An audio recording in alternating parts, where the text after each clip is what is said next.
We'll be back after this. You're watching the NFL, and it's on EA Sports.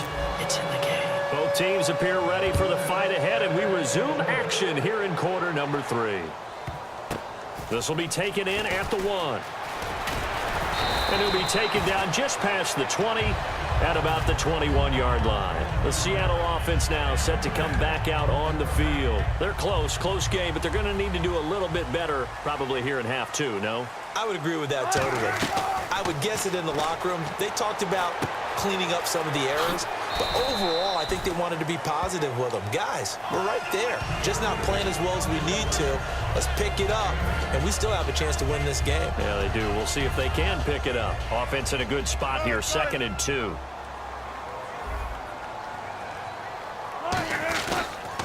Pitch goes to Rawls. Not much room here as he only gets it to about the 30. Only a yard on the pickup, so from a good situation on 2nd and 2, it's now 3rd and 1. Partner, we know today's NFL is really built around the guy throwing the football.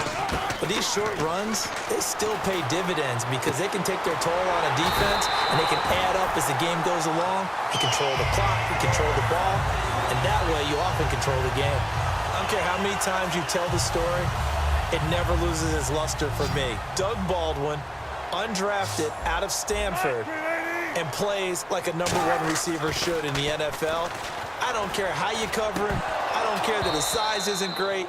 He's the one that typically comes up with the football. Absolutely. His roots go all the way back to Gulf Breeze, Florida, where he's from, right on the water near Pensacola, and then, of course, to Stanford, and, boy, he's been good.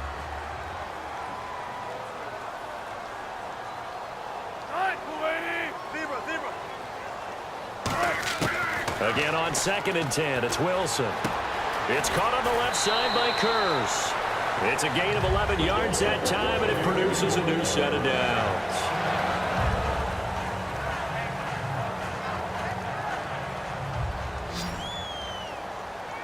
They come up in an empty set. 4 wide receivers, 1 tight end. Wilson, complete. Richardson has it. And he'll go down here at the 35-yard line. That throw good for 4. It's 2nd down. 2nd down now after the pass completion. When you see zone defense and you know you've got a drag route on as your primary call, you've got to be really careful as a passer about how far you let your guy go because he might wander into some tough coverage. On 2nd down, Rawls. And he'll get a little over 2, maybe a full 3 down to the 32-yard line. Timmy Jernigan, the Florida State man, in on the stop. Well, I think we know by now that every run is not going to be broken and get all the way to the end zone. But these short ones still have their value. You can still set up your play action and throw the football. You control the clock because you have the ball and they don't. And often the physicality sets the tempo for the game. Slot man moves right. Now Wilson. Now they go screen. It's complete. And he's got the first as they'll bring him down at the 28-yard line. It's a gain of 4 there, and it gives him a new set of downs. And Brandon, from our time in college football, where receivers weren't running the traditional NFL route tree, one thing they did learn, find open areas, find soft spots, and set up and catch the ball. And I think we just saw that there. Yeah, we saw that indeed, picking up the first. Now a play fake here on 1st down. And that's complete to Luke Wilson. A good pickup there. 8 yards on the 1st down completion. Seeing that play and understand just how tough it is to cover tight ends, especially the ones running around the NFL nowadays, makes me glad I didn't make it in that league. I would have had a really difficult time. But now you get to sit up here with me. Yeah, and that's fun, isn't it? And what a really nice game right there on 1st down for them. Brings up a nice 2nd down for them. But we always talk about good down and distance, allowing offenses to expand their playbook. Well, 2nd and 2, that means your playbook's wide open. You can run just about anything.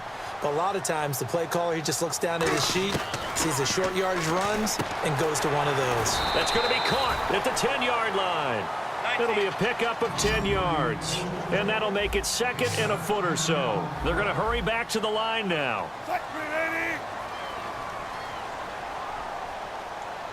The slot man in motion right. They'll run it now out of the gun.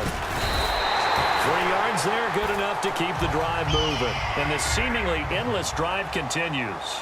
Possible run anticipation here as the D-line sandwiches together. Now, that's the way to do it. Hand it to someone with vision and good footwork, and add in a little bit of power, and you find a way to pick up first downs. And now they're in the hurry-up.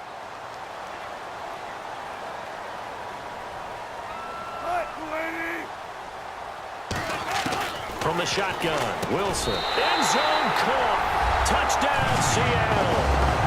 Jimmy Graham from 4 yards out. And the Seahawks are now just an extra point away from moving out in front. And he's able to put it through. Hauschka now to send this one away following the score.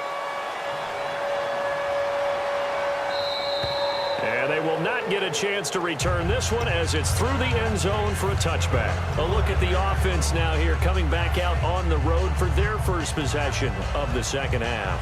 They're down in this game. A chance for the offense, though, to put something on the board, get some momentum here in half two.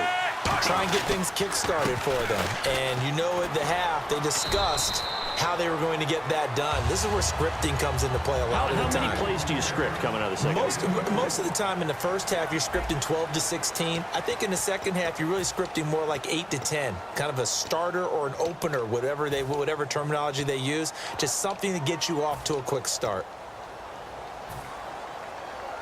Second down following the run.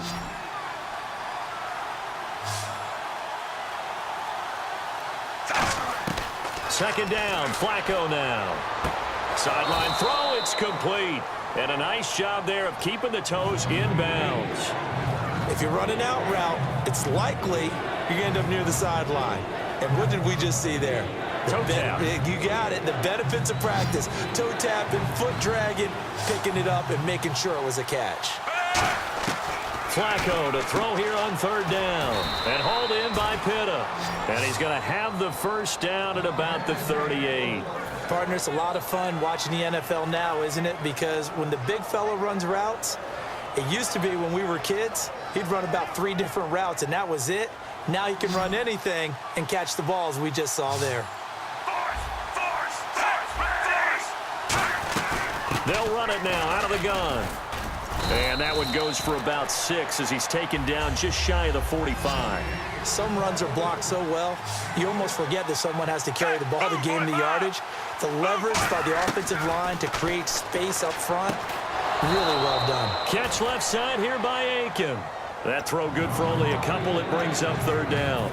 I do have to admit, I like it when it all comes together. When the top part, catching the football, right, whether you're catching it with your hands or cradling it, comes together with the legs, in this case the feet, doing a little toe tap to stay in bounds and complete the catch. And a great job by our crew on the camera shot. Love when you see the grass or on the field turf, those rubber pellets flying up. Great catch. First and 10 here for Flacco. And a quick throw here, that's complete. Just a yard on the catch there. It'll be second and 9. But there wasn't much there with that hitch route. They didn't gain what they expected. But sometimes when you call a hitch, you really don't have an alternate to go to. You don't have a second route to throw it to. So sometimes you have to rifle in there and hope for the best.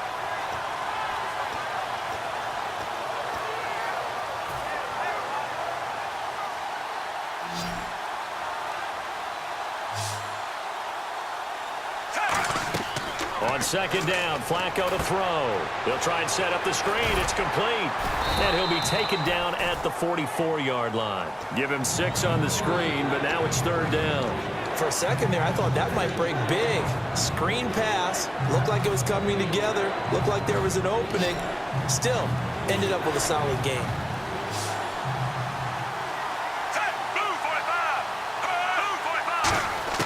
Third down, Flacco from the gun. And he finds his man, Kamar Aiken.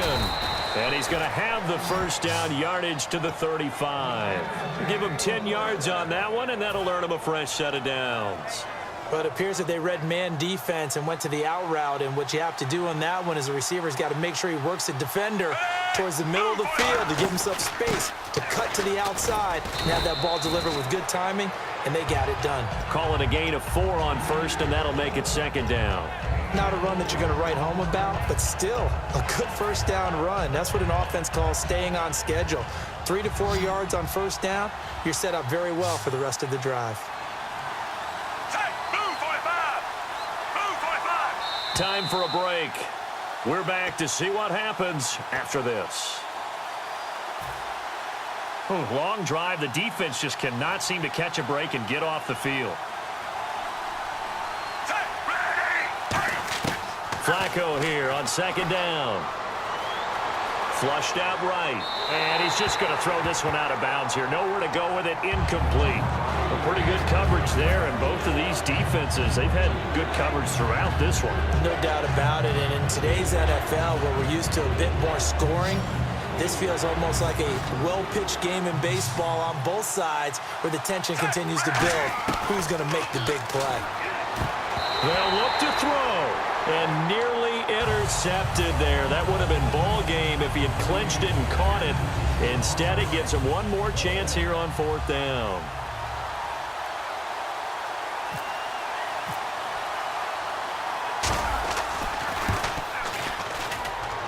And this one is right down the middle.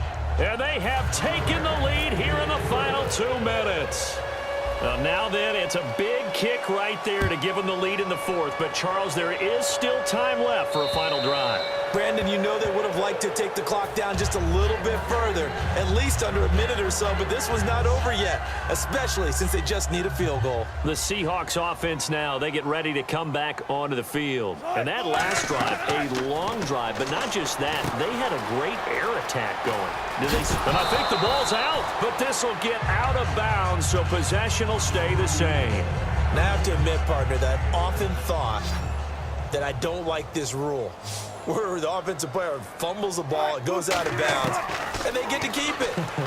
That's just because you're a defensive guy. That's why you don't like it. Yeah, you're right. It is a slanted view, isn't it? But this is where, for the offensive team, the sideline is their friend. Usually it's not their friend. Yeah, exactly right. I actually played for a guy in college. You know what he used to name the sideline? Sammy. Sammy sideline, and use him well. This is Rawls. And he will have a first down as they get him to the ground at the 37. And quickly, they get to the line. I always appreciate runners who understand situations. That was just 3rd and inches. No reason to dance around in the backfield and try and break off a bigger play. Just go pick up the first down, and that's exactly what he did. Well, any caused incompletion is good for a defense.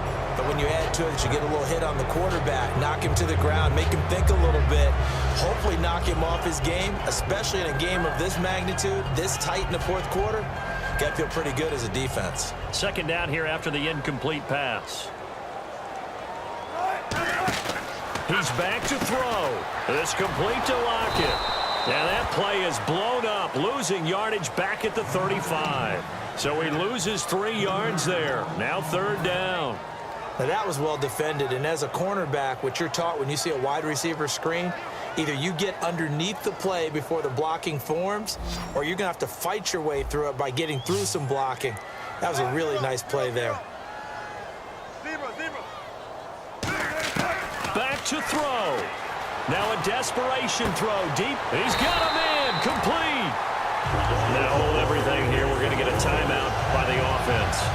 It's just their first. They've got 2 more to use here in the final stages. And here comes play number 6 on this drive.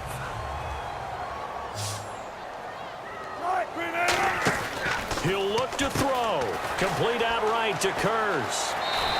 A good pickup there. 8 yards on the first down completion.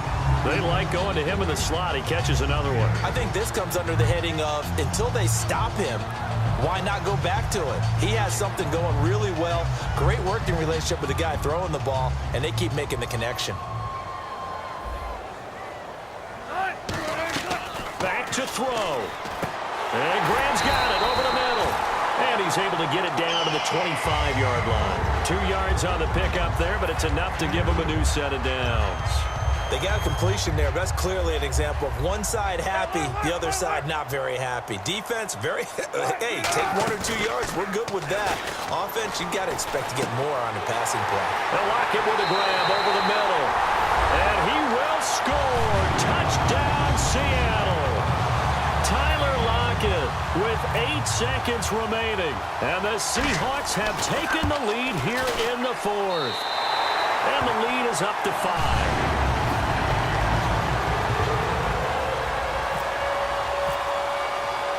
Hauschka now to send this one away following the score. Moore now on the return. And not a bad return here. He gets it out to the 25-yard line. And now Baltimore gets set to take the field. They have time here, partner, for just one final heave. And I have to look at it from the defense's perspective here. We know what they're going to do on offense. The Hail Mary, try and get guys down there and throw it in the end zone, tip it around and catch it.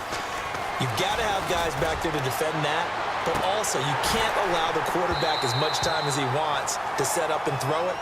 Maybe you bring a little extra pressure to make sure he gets rid of it quicker. A little bit of a cat and mouse game. We'll see if they bring that pressure.